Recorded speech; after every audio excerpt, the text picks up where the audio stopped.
Bonjour. Aujourd'hui, je voudrais vous parler de sel et d'hypertension artérielle. D'une façon générale, nous savons que le régime alimentaire en Occident est très salé, et souvent trop salé, notamment parce qu'au-delà du sel de table et du sel contenu dans les aliments, le caractère souvent industriel de l'alimentation comprend une part de sel très importante utilisée comme conservateur et pour améliorer le goût, ce qui fait que nous avons tous collectivement en Occident une alimentation trop riche en sel et il est certainement recommandé de réduire notre consommation de sel à l'échelon populationnel. Deuxièmement, on sait que réduire sa consommation de sel va avoir un effet favorable sur la pression artérielle d'une façon générale, et un régime sans sel assez strict est un assez puissant traitement antihypertenseur. Même si il est rarement employé comme tel, comme traitement antihypertenseur, parce que un régime strictement décédé est inconfortable pour le patient et difficile à maintenir au long cours. Alors, il y a une façon de faire baisser le contenu en sel de l'organisme et de faire baisser la pression artérielle, qui est très efficace, qui est d'utiliser les diurétiques, et en particulier les diurétiques thiazidiques, qui sont extrêmement employés dans le traitement de l'hypertension artérielle, à la fois comme médicaments isolés, ou très souvent dans les combinaisons de médicaments, et en particulier il est très fréquent qu'il y ait une combinaison de diurétiques thiazidiques et de bloqueurs du système rénine-angiotensine, ce qui est logique parce que les diurétiques et les régimes décédés vont entraîner une activation du système rénine-angiotensine qui va être d'autant plus sensible à ces bloqueurs, ce qui fait que l'association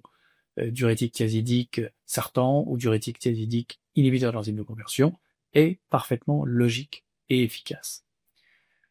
Alors ça pose une question tout de même qui est de savoir, chez les patients qui prennent des diurétiques thiazidiques, est-ce qu'on devrait en plus recommander de réduire la consommation de sel alimentaire?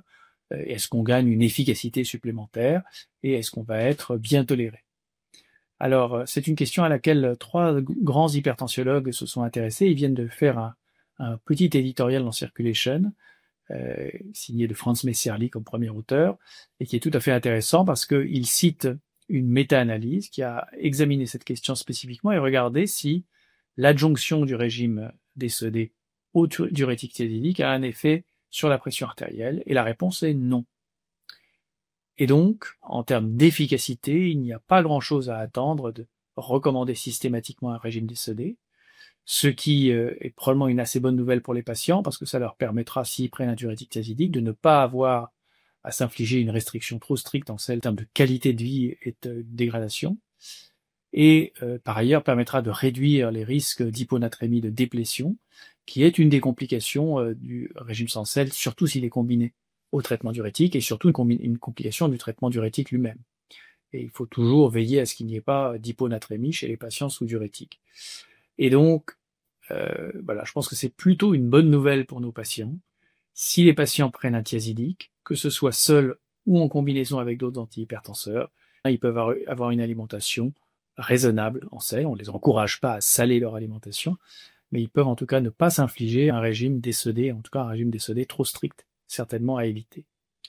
Voilà une petite notice de pratique que j'espère vous trouverez utile, et si vous voulez en savoir plus, il y a un exposé assez détaillé de Franz Messerli dans Circulation il y a quelques semaines.